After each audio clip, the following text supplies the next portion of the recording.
오늘 온전한 예배, 거룩한 예배, 하나님께 집중하는 산 제사를 하나님께 우리 함께 드리면 좋겠습니다. 일어나셔서 주님 보좌 앞에 나아가 임예송으로 하나님께 영광 돌리겠습니다.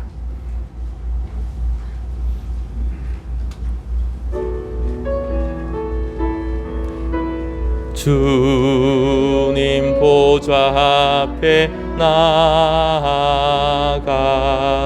참된 안식과 기쁨 나누리겠네. 경배하며 주의 얼굴 구할 때 신실하신 주님 찬양해. 신실하신 하나님, 신실하신 주, 나의 주 하나님은 신실하신 주님, 기도 들으시는 하나님, 폭풍 속에 내 등불 내 노래시라. 주의 날개 아래서 내 맘 쉬리니 신실하신 주님 찬양해. 신실하신 하나님, 신실하신 주, 나의 주 하나님은, 나의 주 하나님은 신실하신 주님.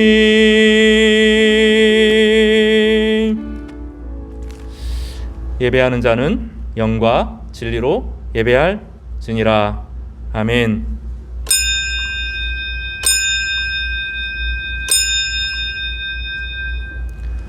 그러나 너희는 택하신 족속이요 왕 같은 제사장들이요 거룩한 나라요 그의 소유가 된 백성이니 이는 너희를 어두운 데서 불러내어 그의 기이한 빛에 들어가게 하신 이에 아름다운 덕을 선포하게 하려 하심이라. 영광과 존귀를 받으실 하나님 아버지, 저희가 하나님 앞에 온전한 예배 사모하며 드리게 하심에 감사합니다. 예배를 통하여서 하나님만 왕이시며 우리의 생사화복을 주장할 유일한 분이시며 우리를 이끄실 유일한 구세주이심을 고백하게 하여 주시옵소서.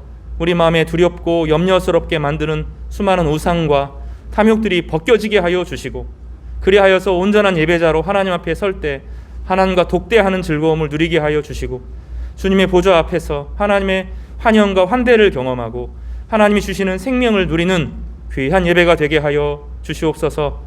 이 시간 저희가 참된 예배자가 되게 하여 주시고, 예배를 통하여 세상의 자유를 선포하고 우리를 구속하시는 유일한 하나님 앞에 서는 즐거움을 누리게 하여 주시옵소서. 하나님, 오랜 기도가 이 시간 응답되게 하여 주시옵소서. 또 하나님, 우리의 상한 마음과 염려와 근심들이 떠나가게 하여 주시옵소서. 새로운 삶의 소명과 비전을 발견하게 하여 주시옵소서. 하나님, 예배 가운데 주님이 주시는 능력으로 충만하여지는 귀한 시간 되게 하여 주시옵소서. 이 예배를 받으시고 영광을 받으시는 주 예수 그리스도의 이름으로 감사하며 기도드렸습니다. 아멘. 찬송 15장으로 경배를 하나님 앞에 올려드리겠습니다.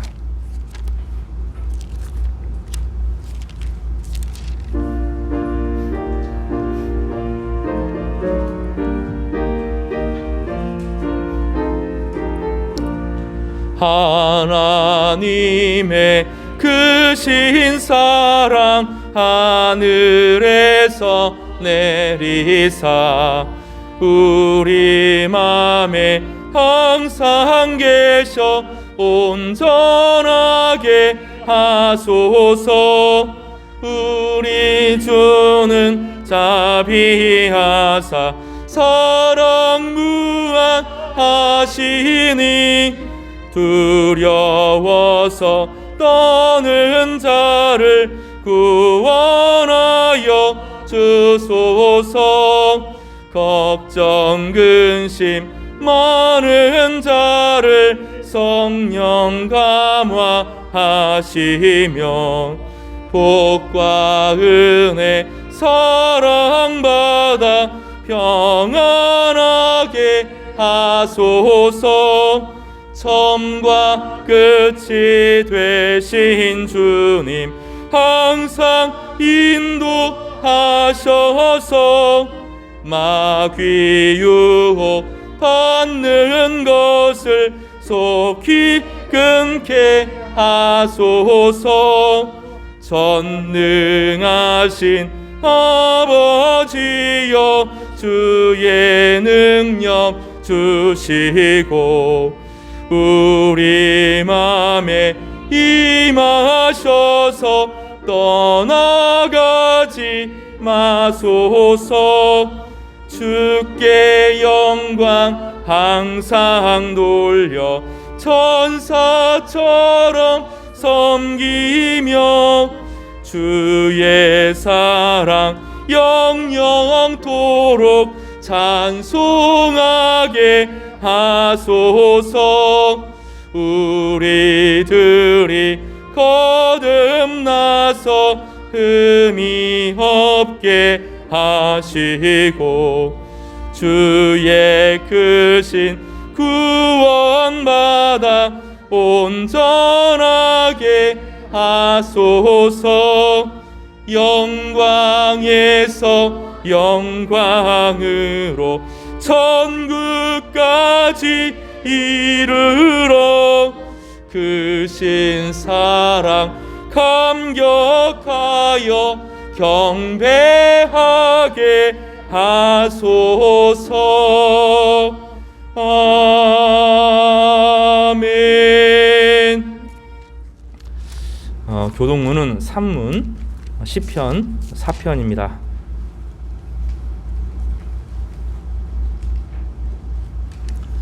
내 의의 하나님이여 내가 부를 때에 응답하소서.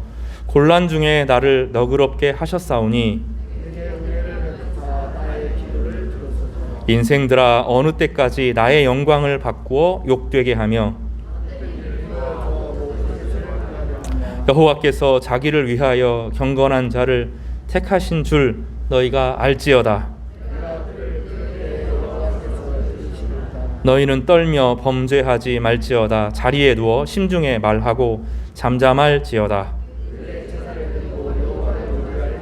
여러 사람의 말이 우리에게 선을 보일 자 누구뇨 하오니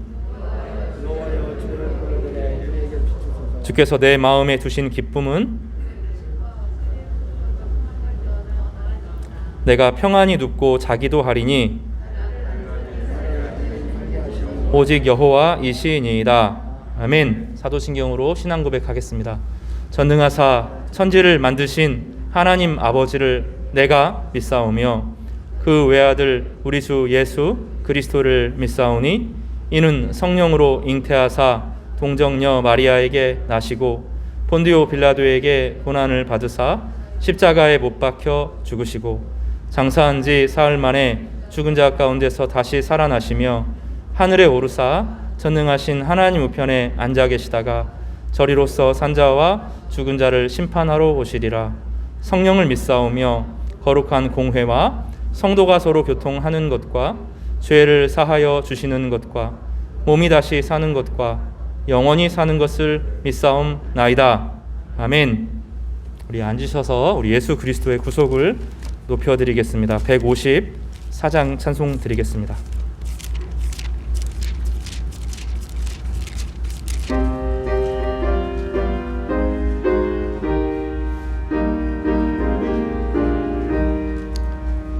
생명의 주여 면류관 받으시옵소서. 아멘. 날 위해 쓰신 가시관 나 기억합니다. 저 겟세마네 기도를 늘 기억하게 하시고 그 십자가의 은혜로 날 인도하소서. 누셨던 무덤 내게도 보이시옵소서.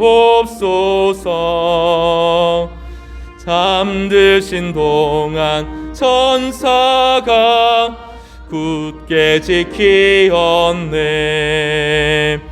저 겟세마네 기도를 늘 기억하게 하시고 그 십자가의 은혜로 날 인도하소서. 마리아처럼 새벽에 주께로 갑니다. 빈 무덤 내게 보이사 날 가르치소서. 저 겟세마네 기도를 늘 기억하게 하시고 그 십자가의 은혜로 날 인도하소서. 고난의 잔을 날 위해 다 마셨나이다. 나 항상 나의 십자가 감당케 하소서. 저 겟세마네 기도를 늘 기억하게 하시고 그 십자가의 은혜로 날 인도하소서.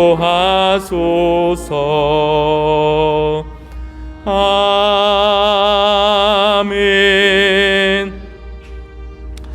함께 기도하겠습니다. 신앙의 본질은 낮아짐과 비움에 있습니다. 주님을 닮고자 하고 주님의 은혜를 나누고자 하고 주님을 배우고자 하는 것이 그리스도인의 삶의 자세입니다. 우상은 우리의 탐욕을 계속 부추기고 세상과 비교하게 하고 내 안에 없는 것을 자꾸 부추기고 자극합니다. 이 시간, 예배 시간에 하나님만이 우리의 영원한 기업이고 분기심을 고백하도록 은혜를 달라고 기도하시기를 바랍니다. 주님께서 우리를 사랑하시는 것이 얼마나 큰 사랑인지를 다시 한번 고백하고 한 주를 또 보내면서 새 힘과 새 생명이 근원 되신 주님께서 우리에게 영적인 생명력을 부어달라고 믿음으로 담대하게 세상을 살아갈 수 있도록 우리 같이 그렇게 기도하시고 오늘 예배 가운데 성령이 충만히 임하여서 말씀을 전하는 자나 듣는 자나 하나님의 보좌 앞에서 나오는 음성을 듣는 복된 시간이 되게 해달라고 우리 간절히 기도하고 저희를 대신해서 박정우 장로님께서 기도해 주시겠습니다. 같이 기도하겠습니다. 거룩하신 하나님 아버지, 주님이 우리를 이끌어 가시는 그 위대한 순간들이 있습니다. 우상에서부터 벗어나서 모든 연약한 것들에서 벗어나서 하나님을 참으로 경배하고 사랑할 수 있는 길을 열어주셨습니다. 그러나 하나님 아버지, 그 길들을 알지 못하고 방황하고 고난하고 아버지 우리의 탐욕 안에 살았음을 고백합니다. 하나님, 이 시간 우리의 연약한 것들을 주님 앞에 온전히 내려놓고 하나님이 우리를 이끄시는 참된 은혜의 보좌로 나아가게 하여 주시옵소서. 하나님, 오늘 예배 시간 가운데 하나님 우리의 하나님 되심을 알게 하여 주시고 하나님 앞에 보좌 앞에 담대하게 서는 즐거움을 누리도록 주여 도와주시기를 바랍니다. 하나님 아버지, 오셔서 우리에게 임재하여 주시옵소서. 우리 홀로 두지 마시고 우리 마음 가운데 우리 회중 가운데 찾아와 주셔서 우리를 하나님 새 힘으로 부어주시고 두려움과 염려와 근심을 내려놓고 우리의 죄를 떨쳐보내고 하나님의 보좌 앞에 서서 주님의 형상으로 주님의 아들로 주님의 빛된 자들로 살아갈 수 있도록 주의 생명을 경험하게 하여 주시옵소서. 이 예배가 뜨거운 예배가 되게 하시고 신실한 예배가 되게 하시고 하나님의 소망이 넘쳐나는 복된 시간이 되게 하여 주시옵소서. 저희 예배를 받아 주시옵소서.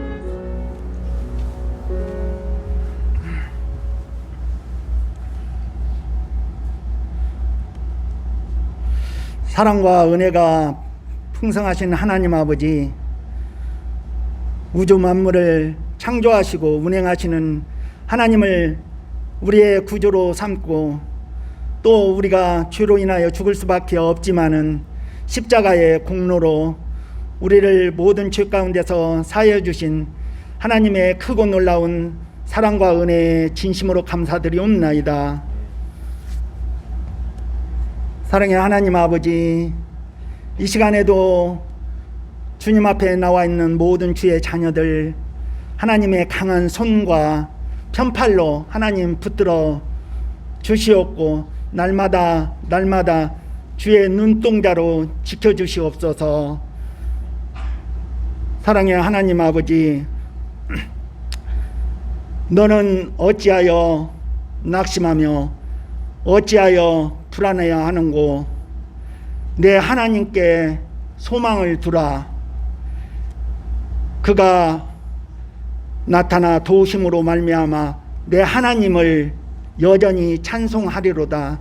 하나님, 저희가 코로나로 인하여 저희 삶이 온전히 망가지고 무너지고 날마다 저희 마음 가운데 염려와 근심과 걱정이 몰려오고 있습니다. 하나님, 저희를 붙들어 주시옵소서. 온전히 저희를 지켜주실 분은 여호와 하나님 한 분밖에 없습니다. 하나님, 함께하여 주시옵소서. 하나님, 우리의 산성이 되어주시고 우리의 방패가 되어주시고 우리의 하나님 아버지 구원의 뿌리 되어 주셔서 온전히 세상의 모든 환난과 염려와 근심과 걱정으로부터 하나님 우리가 자유함을 누리게 하여 주시옵고 노임받고 해방감을 누릴 수 있도록 주님 도와주시옵고 함께하여 주시옵소서. 사랑의 하나님, 저희가 입술로는 늘 내 이웃을 내 몸과 같이 사랑한다고 하지만은 실행에 옮기지 못할 때가 너무나 많이 있었습니다. 하나님, 남의 아픔을 서로 껴안고 보듬어주기보다는 저희가 먼저 비판하고 정죄할 때도 참으로 많이 있었습니다. 하나님, 우리를 용서하여 주시옵고 우리의 마음의 넓이와 깊이를 더하여 주셔서 정말로 아량과 포옹이 넘치는 그 같은 마음을 가질 수 있게 하여 주시옵소서. 하나님 아버지, 너희는 마음을 다하고 뜻을 다하여 주 너희 하나님을 섬기라고 하지만은 하나님, 그렇지 못할 때가 참으로 많이 있었습니다. 하나님, 어떤 상황에 처했을 때 정말 하나님께 무릎 꿇고 기도하기보다는 내 힘과 내 능력과 내 경험을 앞세울 때가 너무나 많이 있었습니다. 하나님, 용서하여 주시옵소서. 저희를 온전히 붙들어 주시옵소서. 사랑의 하나님, 이 시간 말씀을 전하시는 목사님, 주의 아버지 성령이 충만케 하여 주시옵고 하나님, 날마다 피곤치 않고 곤비치 않고 저 독수리 날개치며 올라간 같은 힘을 허락하여 주시옵소서. 이 시간 말씀이 저 아버지 돌짝밭과 길가와 가시덤불에 떨어지지 않게 하여 주시옵고 그 말씀이 우리 심령 가운데 온전히 뿌리가 깊이 박혀서 정말로 그 힘으로 우리 세상에 나아가서 하나님 굳건한 믿음으로 승리하며 이겨나갈 수 있도록 하여 주시옵소서. 사랑의 하나님, 이 시간에도 참으로 몸이 불편하여 이곳에 나와 있는 주의 자녀들 하나님의 능력의 손으로 하나님 어루만져 주시옵고 안수하여 주셔서 정말로 몸이 회복하여서 기쁜 마음으로 즐거운 마음으로 하나님을 섬기고 찬양할 수 있게 하여 주시옵소서. 사랑의 하나님, 지난 한 해 동안은 정말로 코로나로 인하여 모든 것들이 거의 멈춘 시간이었습니다. 하나님, 올 한 해는 정말로 하나님을 온전히 찬양하고 하나님께 나와 기뻐 뛰며 날뛰는 그와 같은 환경이 조성될 수 있도록 주님 도와주시옵고 함께하여 주시옵소서. 이 모든 말씀 예수님의 이름으로 기도드리옵나이다.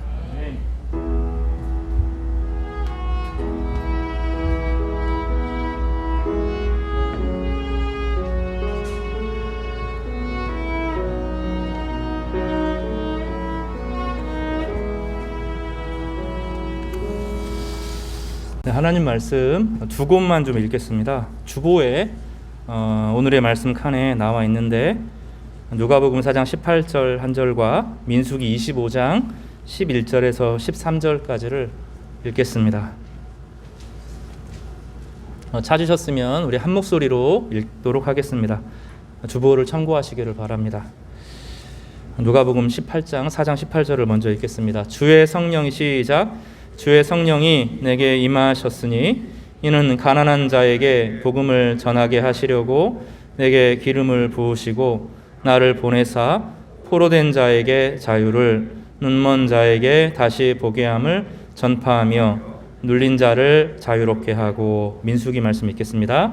제사장 아론의 손자 주보에 있어요. 25장 11절에서 13절입니다. 시작. 제사장 아론의 손자 엘르아살의 아들 비느하스가 내 질투심으로 질투하여 이스라엘 자손 중에서 내 노를 돌이켜서 내 질투심으로 그들을 소멸하지 않게 하였도다. 그러므로 말하라. 내가 그에게 내 평화의 언약을 주리니 그와 그의 후손에게 영원한 제사장 직분의 언약이라. 그가 그의 하나님을 위하여 질투하여 이스라엘 자손을 속죄하였음이니라. 아멘. 오늘은 제사장 그 영광스러운 직분에 대해서 한번 살펴보도록 하겠습니다. 여러분이 예수님 안에서 제사장으로 세움 받았다, 제가 예수님 안에서 제사장으로 부름 받았다 하는 것이 오늘 말씀의 핵심이고, 제사장은 어떤 역할을 해야 되는지, 또 제사장을 통하여서 세상에 어떤 변화가 일어나는지를 살펴보는 아주 큰 말씀입니다. 이 말씀을 나누면서 여러분이 자존감을 회복하는 그런 시간이 되고 여러분의 사명을 발견할 수 있는 의미 있는 시간 되기를 주님의 이름으로 축복합니다. 제사장은 기본적으로 예배를, 구약에서는 제사죠, 제사를 집례하는 사람입니다. 이 제사장들은 그 칼로 양을 죽이고 각을 뜨는 일들을 했습니다. 양이 죽고 피가 튀어나가는 것을 보면서 그들은 죄와 허물이 얼마나 무서운지를 늘 감지하는 사람들이었습니다. 이 예배는 이 하나님께 드려지는 마음과 더불어서 죄를 처리하는 이 두 가지로 구성되어 있습니다. 현대의 예배도 마찬가지입니다. 예배 가운데 죄가 적나라하게 토해지고 고발되어지고 드러나지 않으면 하나님의 은혜와 영광, 하나님의 은혜가 무엇인지를 잘 알지 못합니다. 그래서 우리의 그 자존감을 높여주는 설교를 들을 때는 좋은데 우리가 교만해집니다. 내 죄를 무시하지 않게 되면서 죄의 통째로 자기를 사랑하게 되는 일이 벌어지게 됩니다. 진짜 자존감은 죄를 도려내는 데에서부터 발생하고 하나님을 만나고 죄인인 자신을 속죄하시는 하나님의 은혜를 누리는 데서부터 시작되기 때문입니다. 서론으로 다시 이야기를 하면 예수님께서, 우리 지난주 저를 좀 보시기 바랍니다. 예수님께서 계속 좀 어떤 일을 하셨다는 거죠? 세례를 받으셨어요. 그리고 세례를 받을 때 성령이 임했고 성령이 충만하여서 그 성령의 능력과 함께 사탄의 시험을 이기셨습니다. 그리고 회당에 들어가셔서 처음 성경을 이사야서를 펴시면서 나에게 성령이 임했고 내가 기름을 부음 받았다, 이렇게 말씀하셨어요. 성령과 기름 부음은 하나고 성령을 따라서 기름 부음을 받았다는 건데 우리가 복습할까요? 기름 부음은 메시아, 구약에서는 메시아로 부름 받은 것이고 신약에서는 그리스도라고 칭하여지는 것입니다. 구약 성경의 메시아는 세 종류의 메시아가 있다 그랬는데 제사장, 선지자, 왕, 이렇게 세 종류의 메시아가 있었는데 예수님께서 자신을 제사장으로, 선지자로, 왕으로 선포하시는 본문이 오늘 본문입니다. 그리고 베드로 전서에서 말하는 것처럼 예수 안에 있는 모든 사람들은 그리스도입니다. 유일한 그리스도가 아니라 예수 그리스도 안에서 그리스도의 몸으로 역할을 하면서 이 세상의 왕으로, 제사장으로, 선지자로 살아가는 것입니다. 예수님은 이 땅에 부활하셔서 승천하셨기 때문에 이 땅에 몸이 없어요. 오늘 찬송에 드리는 것처럼 무덤에 가도 예수님 시체가 없습니다. DNA로 아무리 조사해도 나오지 않습니다. 예수님의 몸은 하늘에 있을 뿐만 아니라 바울과 베드로에 의하면 우리가 예수님의 몸으로 부름받은 겁니다. 우리는 교회를 다니는 것이 아니라 교회로 살고, 교회로 산다는 것은 예수님의 몸으로 유지하고 존재한다는 것입니다. 예수님의 몸으로 존재한다는 것은 우리가 왕으로, 제사장으로, 선지자로 이 땅으로 살아가도록 부름받았다라는 의미를 가집니다. 그렇다고 하면 제사장은 도대체 뭐 하는 사람인지, 구약에서 예를 통하여서 제사장의 직분이 무엇인지를 살펴볼 필요가 있고, 예수님께서 제사장 되신 것이 우리에게 어떤 의미인지를 돌아보는, 그리고 적용하는 대단히 중요한 시간을 가져야 됩니다. 삶의 분기점이 될 수 있는 말씀입니다. 오늘 민수기 25장 11절에서 13절에는 그 평화의 언약이라고 하는 제사장직에 대해서 이야기가 나옵니다. 다시 말하지만 이건 목사에게 하는 얘기가 아니라 신약의 모든 성도들에게 하는 이야기고, 저뿐만 아니라 여러분 모두에게 하는 메시지인 줄 믿으시고 여러분의 말씀으로 받아들이시기를 바랍니다. 아멘 하시기를 바랍니다. 이거는 아멘하고 좀 내 말씀으로 받아들이시면 좋겠어요. 민수기 25장은 이런 배경을 가지고 있습니다. 이스라엘 백성들이 자유를 얻었어요. 이집트의 노예에서부터 벗어났습니다. 이집트의 노예에서 벗어났다는 것을 벗어날 때 하나님께서는 10가지 재앙으로 이집트를 심판하셨습니다. 모든 성경학자들이 다 동의하는데 그 10가지는 이집트의 우상이었다. 우상의 목록이었다. 이집트 사람들이 섬기는 우상들이었다라고 말합니다.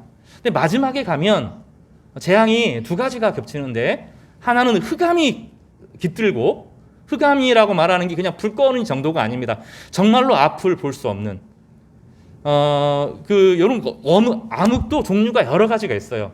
우리가 아무리 깜깜해도 오래 어둠 가운데 있으면 이렇게 보면 보입니다. 이렇게. 그렇죠? 그러니까 완전히 어두운 게 아니에요. 빛이 없는 게 아니에요. 차이가 날 뿐이지 빛이 있는 거죠. 흑암이라고 하는 것은 그 모든 빛이 사라진 상태를 말합니다. 아무리 어둠 속에 있어서도 빛이 감당이 안 되는, 사물이 도분이 구분이 안 되는 정도의 흑암을 그들이 경험했습니다. 그리고 바로의 아들과 장자들이 다 죽었습니다. 마지막 재앙을 하나님께서는 이 2가지를 흑암과 장자의 죽음으로 보셨는데, 그것이 그들의 우상이었기 때문입니다. 왜냐하면 흑암이라고 하는 것은 무엇이 가려진 것이죠? 빛이 가려진 것입니다. 태양이 가려진 것입니다. 이집트의 신의 최고의 권세를 가진 것은 태양신이었고, 그 태양을 가리켜서 라라고 불렀습니다. 그리고 그 이집트의 왕들은 태양의 권위를 가진 사람으로 신적인 존재로 부름받은 것입니다. 하나님이 주신 선한 선물을 가지고 그것을 자기인 것은, 자기가 그 권위를 대신하는 것으로 주장을 했고, 그 권세로 사람들을 노예로 부렸습니다. 그 노예의 끝에 누가 있습니까? 히브리 민족, 불가촉 천민들이 있었습니다. 그들은 사람이 아니었습니다. 사람이 아니니까 함부로 대해도 되는 것입니다. 예전에 사람들을 탄압할 때 그런 장치를 씁니다. 일본 사람들이 우리나라 사람들을, 또 다른 나라를 핍박할 때 그 방법을 썼습니다. 1등 국민이 아니다. 우리가 1등 국민이고 조선은 1등 국민이 아니라 미개한 사람들이니까 함부로 대해도 된다. 이런 논리를 썼습니다. 히브리 민족이라는 건 불가촉 천민이라는 뜻입니다. 손대서는 안 될, 마땅히 노예 생활해도 된다는 것입니다. 왜죠? 자기는 태양의 아들이기 때문에 그 일들을 해도 된다는 것입니다. 하나님께서는 그 모든 것들을 말씀으로 딱 깨우쳐 주셨습니다. 아니라는 겁니다. 말씀이 자유를 가져다 주었습니다. 말씀 가운데 무엇이 있었습니까? 인간은 하나님의 형상으로 지음받았고 태양의 노예가 아니라는 겁니다. 태양은 사람들을 살 수 있도록 하나님께서 주신 선물이지, 그것이 우리를 지배할 수 없다는 것입니다. 나일강은 선물이지 그게 신적인 힘을 가지고 있지 않다는 겁니다. 소는 선물이지 잡아먹으면 됩니다. 그거 잡아먹어도 된다고요. 왜냐하면 신이 아니거든요. 그냥 사물이고 형물이고 하나님이 인간에게 주신 선물들에 불과한 거예요. 그것들을 우상으로 섬기는 사람들에게 말씀을 주셔서 자유롭게 했습니다. 말씀이 그들을 자유롭게 합니다. 이스라엘 백성은 그거 하나를 보았습니다. 그 말씀이 선포되자 우상이 물러가게 되고 하나님의 선물로 받아 누리게 되었습니다. 태양을 더 이상 두려워하지 않게 되었습니다. 태양을 빙자하는 이집트 왕을 더 이상 두려워하지 않게 되었습니다. 그래도 두려움이 있으니 하나님께서 장자들을 심판하신 것입니다. 장자를 죽이는 것은 하나님께서 복수하신 것이죠. 나일강에 이스라엘 사람들, 그 사람들 아이들을 다 빠쳐 죽였잖아요. 하나님께서 최후의 심판 때 그렇게 정의를 행하실 것을 보여주시는 것입니다. 심판은 무서운 것입니다. 하나님이 갚아주셨어요. 10가지 재앙을 통해서 이스라엘 백성들은 자유를 얻었습니다. 그리고 하나님께서 말씀을 주셨는데 그 말씀은 두 가지로 구성되어 있습니다. 율법이라고 하는 것은 하나님 사랑, 이웃 사랑. 그것을 가지고 구원의 법이 아닙니다. 율법은 구원의 도리가 아닙니다. 하나님께서 어떻게 사랑으로 살 것인지, 참된 사랑으로 살 것인지를 가르쳐주는 조항입니다. 율법에 의해서 사랑이 빠지면, 율법은 사랑으로 함께 살아갈 수 있도록 주시는 것이기 때문에 그거를 법적인 조항으로 밀어붙이면 사람을 죽이게 됩니다. 율법은 그런 의미가 아니라 참된 하나님의 백성으로 자유를 얻은 사람이 어떻게 이웃과 따뜻하게 사랑을 할 것인가, 어떻게 그들을 배려하고 살 것인가, 가난한 자 고아들과 어떻게 함께 어울려 살 것인가를 가르쳐주는 사랑의 법입니다. 율법을 긍휼과 자비를 가지고 해석하면 따뜻한 법으로 보호가 됩니다. 구약의 율법은 정말로 탁월합니다. 율법으로 구원받는 것이 아니라 사랑의 법으로 주신 이 법은 그 당시 어떤 법과 비교가 안 됩니다. 인간은 노예가 아닙니다. 인간은 노예가 아닙니다.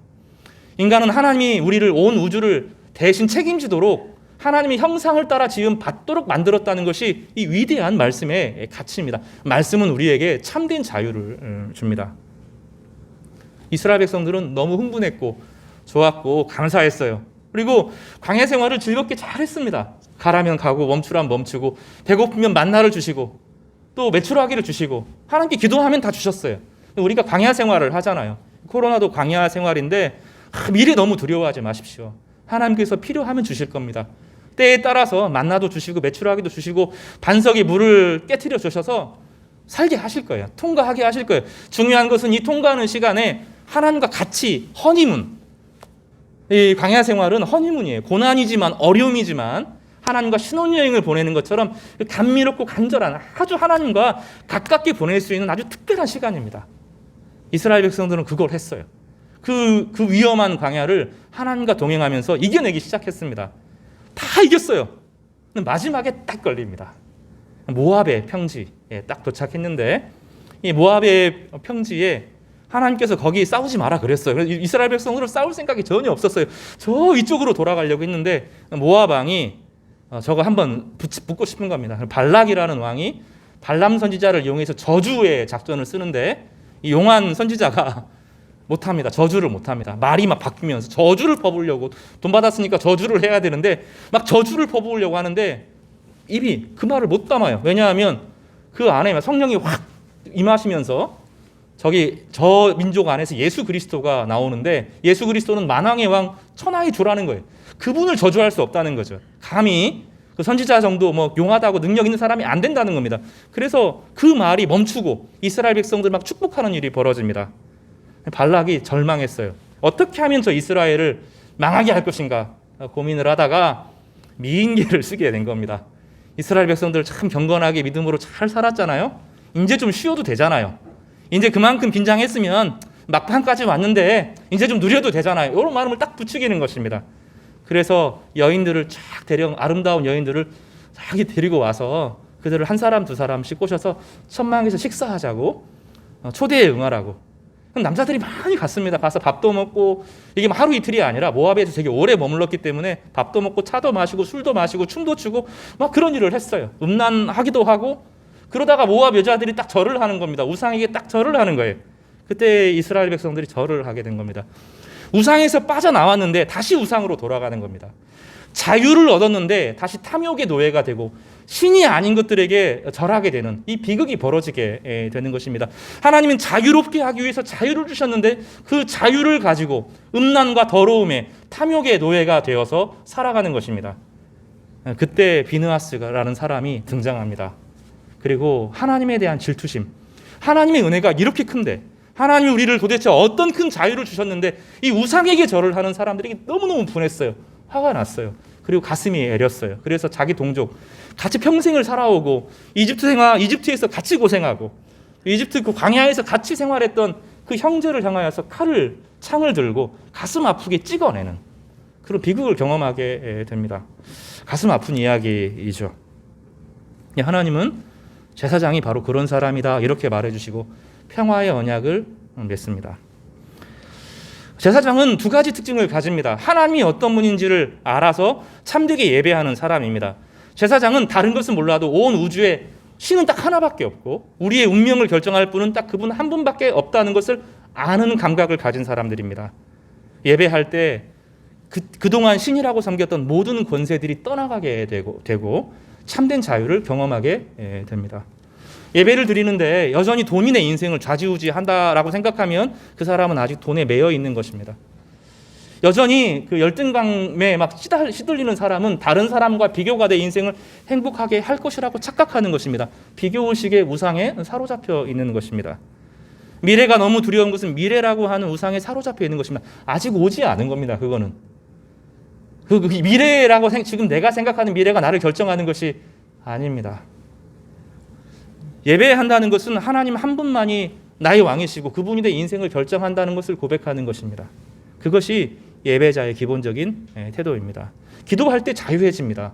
기도할 때 하나님 앞에 딱 서게 되면 그분만이 내 인생을 안다는 것을 알아. 그리고 그분은 우리를 학대하는 분이 아니에요.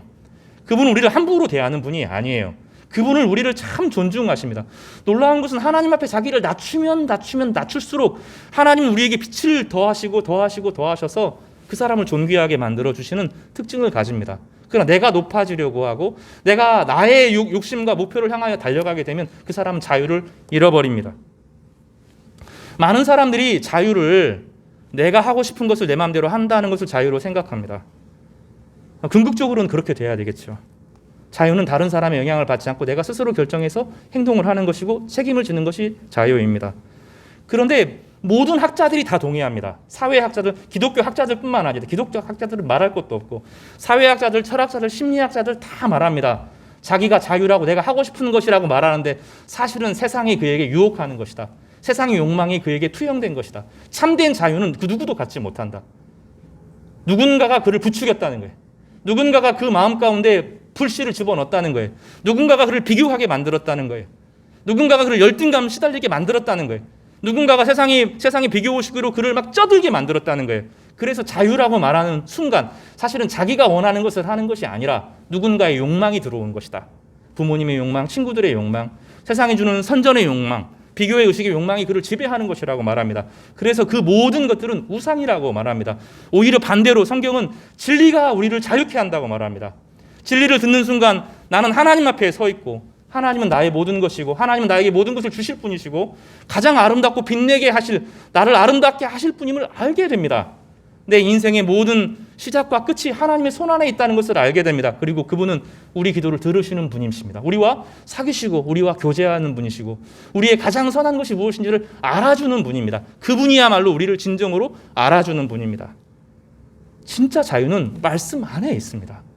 성경의 모든 학자들이, 성경의 수많은 영성가들이 진리가 우리를 자유케 한다라고 말합니다. 하나님 앞에 설 때 비로소 자유해진다고 말합니다. 그 자유를 경험했던 이스라엘 백성들이, 그 위대한 영광을 경험했던 이스라엘 백성들이 우상에게 절하고 있는 거예요. 하나님이 그 사람을 질투했다고 그러는데 사람이 개미에게 질투하진 않잖아요. 사람이 강아지에게 막 질투하지 않거든요. 질투라고 하는 것은 사람과 사람 사이에 일어나는 일이죠. 여러분, 만약에 여러분의 사랑하는 아내가 다른 남자를 만나서 너무너무 재밌게 막 썸 타고 즐거워합니다. 그런데 나는 아내를 너무 사랑해서 그렇게 해도 괜찮아. 아내가 막 모텔에 들어갑니다. 나는 너무 사랑해서 아무렇지도 않아. 그건 뭐죠, 그거? 사랑이 아닌 거죠. 불타는 사랑이라는 것은 아내와 나와의 둘만의 특별한 관계를 누리면서 그 누구에게도 빼앗기지 않는 관계를 경험하는 거잖아요. 하나님이 우리를 그렇게 사랑하신다는 것을 아는 거예요. 하나님은 우리를 우상에게 빼앗기지 않는 거예요. 왜 무당들의 인생이 마지막에 추잡스러워지냐면 자기보다 못한 것을 섬기기 때문에 그렇습니다. 귀신들은 자기보다 훨씬 못하는 것입니다. 인간보다 훨씬 못합니다. 하나님이 천사를 만드신 목적도 나중에 인간을 수종들기 위해서 만들었습니다. 타락한 선사들, 아무리 용한 무당들, 미래를 점지하는 그것들도 사실은 아무것도 아닙니다. 인간이 제일로 뛰어납니다. 하나님 바로 밑에 인간입니다. 하나님이 인간을 하나님 다음으로 두셨고 인간을 너무 사랑하셔서 자신의 아들을 주시기까지 사랑하셨습니다. 그래서 인간보다 존귀한 건 세상에 없습니다. 근데 사람은 자기보다 못한 것들을 섬깁니다. 귀신을 섬깁니다. 자기보다 훨씬 못한 것들을 섬기기 때문에 피추잡해지는 것입니다. 돈을 섬깁니다. 명예를 섬깁니다. 과거에 매입니다. 그것이 인생을 결정한다고 착각합니다. 그러는 순간 삶은 망가지고 버려지고 흩어지게 되는 것입니다. 그러나 진리는 우리를 자유롭게 합니다. 우리로 하여금 하나님의 형상임을 알게 합니다. 그 누구도, 하나님 다음에 그 누구도 우리 위에 있지 않다는 것을 알게 해줍니다. 사람도 우리 위에 있지 않습니다. 연세가 많으시면 정말로 존경해 드려야 돼. 인생을 살아오셨기 때문에 존경과 예의를 다합니다. 책임을 지는 사람들을 존중합니다. 국가의 중요한 일을 하는데 참 잘 결정할 수 있도록 기도합니다. 그러나 그 사람이 저보다 높지 않다는 것을 말씀을 통해서 깨닫습니다. 이 유교라는 것이 되게 무서워요. 유교하고 율법주의하고 비슷하고 닮아 있는 것이 있는데, 이 기독교와 유교가 합쳐지면 이렇게 됩니다. 예수님이 공자에게 절하는 꼴이 됩니다. 우리가 많은 사람들이 그렇게 신앙생활해요. 원래 공자가 그걸 말하는 게 아니거든요. 진짜 복음의 가치는 예수님 안에서 그 한 사람을 진짜로 사랑하는 데 있어요. 그 사람이 힘과 권력과 뭐 다른 것을 인정하는 것이 아니라 그 사람이 하나님의 형상으로 지음받았기 때문에 그 사람의 살아온 삶을 존중하기 때문에 귀하게 여기는 것이지 내가 그 사람보다 낮은 게 아닙니다. 복음은 그걸 이야기하거든요. 그 자유를 이야기해요. 그 누구도 나보다 높지 않아요. 여러분 중에서 저보다 높은 사람 한 명도 없어요. 저보다 낮은 사람도 한 명도 없어요. 친구고 형제고 자매예요. 소중한 분들이 내가 사랑할 대상이에요. 저의 사랑의 대상이고 여러분도 저의 사랑의 대상입니다. 노예하고 귀족의 관계가 있어요. 귀족이 있고 노예가 있어요. 귀족이 아무리 노예를 가리켜서 사랑한다 잘해도 그건 사랑이 아니에요. 진짜 사랑은 같은 자리에 놓는 거죠. 자유를 줘서 그 사람이 한 사람으로 인정받게 하는 것이죠. 그래서 평등하게 만들어요. 사람을 존귀하게 만들고 자유롭게 만들어요. 아름답게 만들어요. 공자도 예수님께 절해야 되지. 예수님 믿고 나서 공자에게 절하면 안 된다고요. 참된 자유는 사람을 사랑하는 데 있는 겁니다. 진짜 사랑을 가르쳐줘요. 그리고 돈이 우리 인생을 좌지우지 않는 거 알아요. 왜냐하면 일용할 양식을 주실 것이기 때문이에요. 하나님이 우리 삶의 분깃을 아시고 계시기 때문이에요. 주님의 일을 하면 챙겨주신다는 것을 알아요. 이스라엘 백성들이 이집트에서 나올 때 그 부당한 노동을 했잖아요. 하나님께서 싹 돌려주셨어요. 부당하게 노동한 거 다 갖고 나가도록 하셨어요. 하나님은 공짜로 일 시키는 분이 아니에요. 주님 안에서 사랑하는 거 다 채워주시고 갚아주신다는 믿음이 있어요. 그래서 우리는 두려워하지 않아요. 고난이 주어지면 이유가 있는 거예요. 연단하게 하시기 위해서, 정결하게 하기 위해서, 또 다른 사람의 고난에 참여하도록 기회를 주시는 것이지 저주하는 것이 아니라는 것을 우리는 너무너무 잘 알아요. 그래서 그리스도인은 두려워하지 않아요. 그런 것으로 두려워하지 않아요. 우리는 존중하고 사랑하고 아끼지, 그 사람에게 굴복하지 않는 자유로운 영혼을 가진 사람들입니다. 그 어떠한 것도 그리스도인들을 무너뜨릴 수가 없어요. 그 어떠한 것도 그리스도인들을 망가뜨리게 할 수 없어요. 딱 하나가 망가뜨려요. 무엇이 망가뜨리죠? 우상이 무너뜨려요. 우상이 무너뜨려요. 그래서 이 우상과의 문제는 아주 본질적인 문제예요. 그것을 구별할 줄 아는 사람, 그리고 하나님만 예배를 드릴 수 있는 사람, 하나님만이 우리의 영원한 구세주라는 것을 고백하고 우리 삶을 책임지는 분이고 그분이 우리의 생명을 주신 분이라는 것을 아는 사람, 그 사람을 우리는 제사장이라고 부르는 것입니다. 비느하스는 그 길을 해요. 그런데 성경에 보면 비느하스가 한 명 또 나와요. 사무엘 시대까지 내려가면 시간이 흐르고 이스라엘은 가나안 땅에 정착을 합니다. 사사기 시대를 지나고 사사기 끝말에 엘리 제사장이라는 아주 탁월한 선지자가 있었습니다. 사실 그 사람 탁월했어요. 그 아들 홈리와 비느하스라는 아들이 있었는데 제사를 멸시합니다. 여호와의 제사를 멸시합니다. 사무엘상 2장 17절에서 이렇게 말합니다. 이 소년들의 죄가 여호와 앞에 심히 크면 그들이 여호와의 제사를 멸시함이었더라. 진심이 담겨지지 않은 예배, 우상에게 절하는 예배, 탐욕을 섬기는 예배. 나중에 그것이 홈리와 비느하스의 예배인데 진심이 담겨지지 않고 탐욕을 위해서 하나님을 굴복한, 하나님을 이용해서 탐욕을 섬기는 방식으로 예배를 드릴 때 하나님은 여호와의 제사를 멸시한다라고 말합니다. 제사장은 누가 참 하나님인가를 드러내는 사람이고 우상을 드러내고 탐욕을 드러내는 사람입니다. 사랑하는 성도 여러분, 오늘 예배에 오셨어요. 이거는 엄청난 일이 벌어진 겁니다.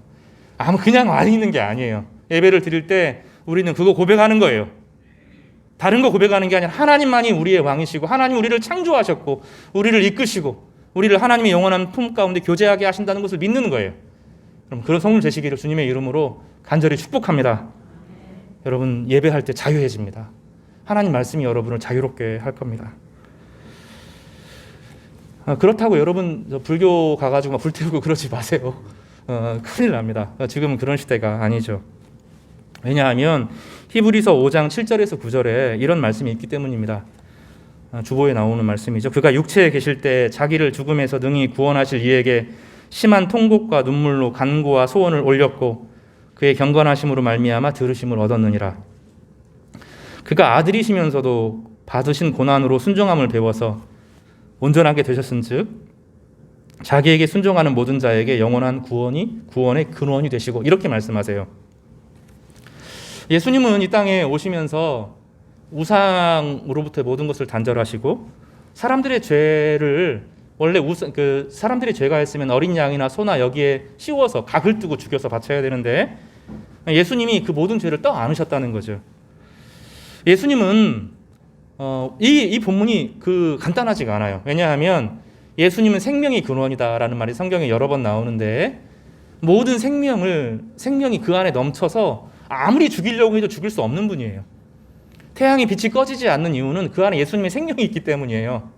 온 황성계에, 온 우주에 그 펼쳐진 모든 빛이 있는 것은 예수님이 그에게 빛을 주시기 때문에 그래요. 예수님은 생명 자체고 예수님에게 생명이 흘러나와요. 모든 생명이 그에게서 근원되어져요. 이 땅에 존재하는 모든 것이 그리스도를 통해서 생명을 얻어요. 예수님이 죽으실 수 있는 유일한 방법은 다른 사람의 죽음을 자기에게 가져오는 방법이에요.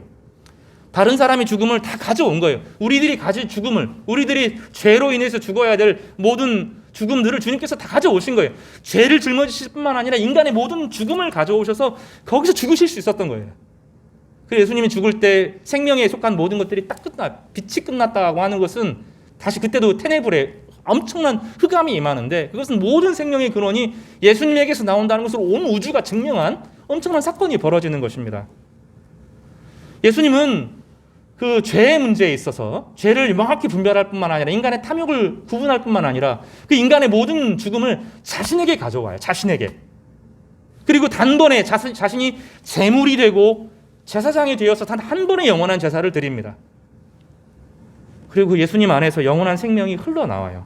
우주에 생명이 생기도록 우리 각자에게 성령의 능력이 부어지는 것입니다. 이것을 우리는 믿음이라고 불러요. 예수님을 집중해서 보는 것, 내 자신의 의에 집중하지 않아요. 우리는 율법 자체에게 집중하지 않아요. 율법주의로 살지 않아요. 왜 그러냐 하면 예수님이 우리에게 생명을 주시고 그 사랑이 있을 때 율법이 지켜지는 것이지 율법 자체를 추구한다고 율법이 지켜지는 것이 아니라고 바울이 말하거든요. 정말로 깊은 통찰이죠.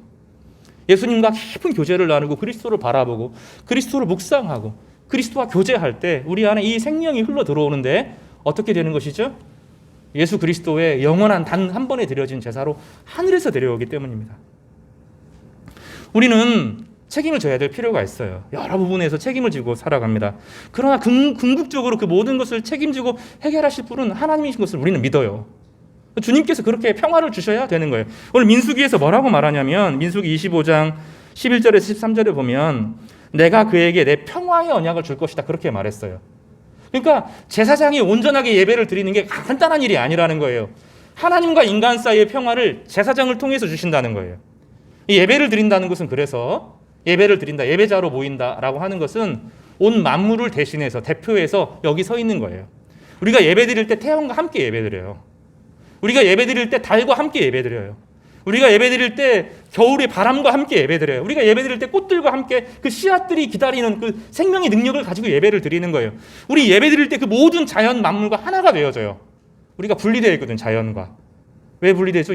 참된 예배를 드리지 않기 때문에 분리되어 있는 거예요. 그러니까 참된 예배를 하나님 앞에 예수 그리스도 안에서 드릴 때 온 우주가 우리 안에서 예수 그리스도 안에서 완전히 하나가 되는 폭발적인 역사가 일어나는데 그때 우리는 하나님 앞에 우리의 죄를 예수님께서 우리의 죽음을 짊어지셨던 것처럼 우리도 세상의 모든 죄를 짊어지고 하나님 앞에 토하는 거예요.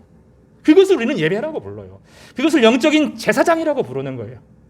세상의 평화는 그런 방식으로 임해요. 하나님께서 풀어주셔야 풀리는 거예요. 퓨즈가 연결돼야 세상에 전기가 들어오는 것처럼 퓨즈가 끊어진 세상에서는 아무리 노력해도 한계가 있는 거라고요. 유럽 역사가 늘 증명해요.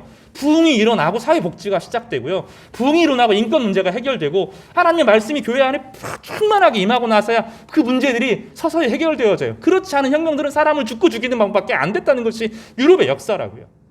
부흥은 하나님이 주시고 하나님이 누르지 세상도 변하는 거예요. 우리 그러기 위해서 참된 예배를 드려요. 여기서 우리 죄를 끌어안고 그 형제들의 죄를 끌어안고 내 죄인 것처럼 다른 사람을 죽이는 게 비느하스라면 사실은 자기를 죽인 거예요. 자기 형제를 죽이는 것이 비느하스라면 예수님은 자기 자신에게 죄를 끌어안아서 모든 죽음을 끌고 와서 예배를 드렸다고요.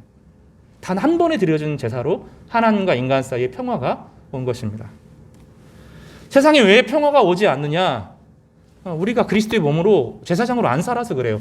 세상에 나쁜 사람이 많아서 평화가 오지 않는 게 아니에요. 성경은 그렇게 말하지 않아요. 하나님의 백성들이 영원한 제사의 언약에 참여하지 않기 때문이라고 말하는 것입니다. 오늘 새벽에도 제가 그 예화를 들었는데 제가 되게 인상적이었나 봐요. 제가 이제 그 광주에 살면서 몇 번 야구장에 갔었어요. 야구장에 뭐 여러 팬들이 제가 응원하는 사람들이 있으니까 좋겠죠. 근데 저는 그거보다도 그 되게 독특한 풍경을 경험해요. 생각보다 야구장이 활짝 크고요. 넓어요. 엄청 크고 파란 잔디가 있으니까 그것만으로도 좋은데 그 순간이 그렇게 멋있어요. 장엄해요. 투수가 공을 딱 듭니다. 들고 타자를 노려봅니다. 포수가 사인을 이제 주고 받습니다. 투수가 공을 딱 던지려고 하는 순간 야구장 전체가 조용해집니다. 그리고 그 공 하나가 어디로 갈지 그 야수들이 수비수들이 딱 긴장해가지고 딱 보는 거예요. 그리고 공이 딱 만든 순간 그 소리, 그 각도에 일사불란하게 타닥 움직이는데 긴장이 팽팽하게 있다가 팍 풀리는 것처럼 제 포지션에 딱 움직여지는데 TV로는 절대 볼 수 없는 겁니다. 근데 한 선수가 삼루수가 만약에 그 공 날아오는 수가 200km 막 넘게 날아오거든요. 그거 잡는 건 불가능해요. 그 긴장 가운데 있을 때 딱 잡아내는 거예요. 근데 삼루수가 어제 뭐 여자친구랑 싸워서 기분이 안 좋아요. 저기 보니까 여자친구가 와 있긴 해요.